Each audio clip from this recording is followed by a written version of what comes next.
What's up, guys? This is Kyle from Wax Museum. I've got just one card for you today. I know lately I've been kind of letting stuff stack up before I do a video, but I figured this card was video worthy because it's the first purchase I've made using eBay's authentication program.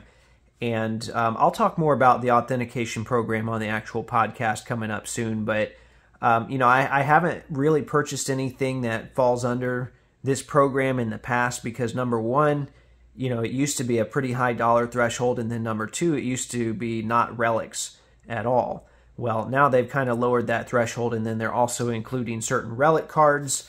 I am kind of afraid of what I'm going to find in here, because what I've noticed is they're still shipping these cards out in thin card savers with rubber bands around two of the corners, which has been damaging the relics. I said something to eBay about it in one of their Instagram posts, and they assured me that was fixed.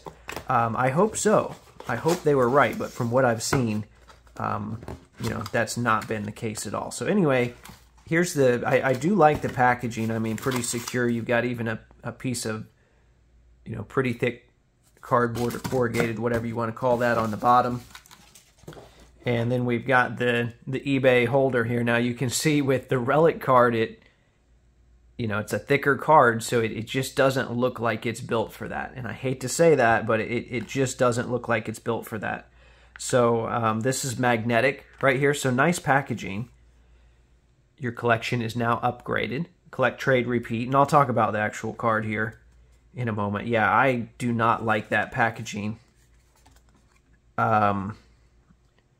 But it might still be fine. I don't feel great about it, but at least they're doing it in the opposite corners. You know, the ones that I've seen were on, like, I think both of the lower corners. I could be wrong about that.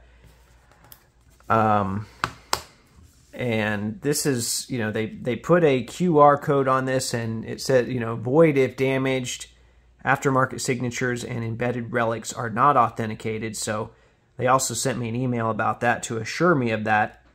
I would have rather just had this in the one touch that it was sent in, but I'm looking at the corners here. I don't think there's any, before I void this seal, I don't see any damage with that rubber band. That's what I was scared about.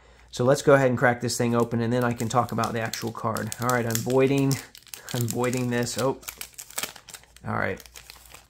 No big deal. I definitely wouldn't want to keep my card in that forever anyway. And got to get this, a Logoman in a card saver one. Eesh. Ooh. All right. I'm going to inspect the card one more time here. Bear with me, but I do feel like that's important to do. Yeah, there's no damage on that, so I'm happy about that. And I think this little tiny crease by the patch window was already there anyway. All right, so this is a 2009-2010 SP game used Logoman of Roy Hibbert. It's numbered 1 out of 8, and that seems pretty high for a Logoman. But there were actually some others in this set that were even higher. I want to say Kevin Garnett was as high as 18, which seems pretty insane. And, you know, you'll still find people that say, no, that's fake. There's no way a Logoman would be numbered that high. You have to look at everything in context. This is when Upper Deck was losing their license, so they did this great patch purge. And I'm thankful for it, because people are hesitant to buy these because they're numbered so high. And then also, if you've got Hibbert or Pacers collectors, well, you know, there's 8 of these things out there, so it makes it a little more affordable. I have the Brandon Rush from this set. I didn't have the Roy Hibbert, so very happy to have that, to add that to the Pacers collection. I know there's also a Josh McRoberts and a Jamal Tinsley, which I've lost out on both of those in the past, so I don't have those, but they specify here on the back, see if I can get it to focus in. It says, this Roy Hibbert event used NBA memorabilia card has been certified to us as having been used at the NBA rookie photo shoot. We hope you enjoy this piece of NBA history. So I always like the kind of the terminology there on the back. They tell us very specifically where it's from. Player worn stuff does not bother me, especially when it's used at the rookie photo shoot. That's an event that's got some hobby significance to me, so I'm okay with that. All right, so anyway, my review of the eBay authentication program is pretty good. I live in Florida, so when they're rerouting it to Sarasota, it doesn't add a lot of time for me.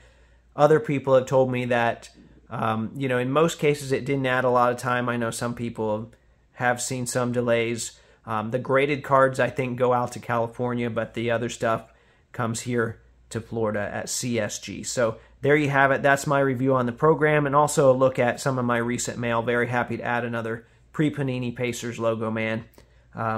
As always, there are new episodes of the podcast where I'll talk more about this program that come out every Thursday. And thanks for watching.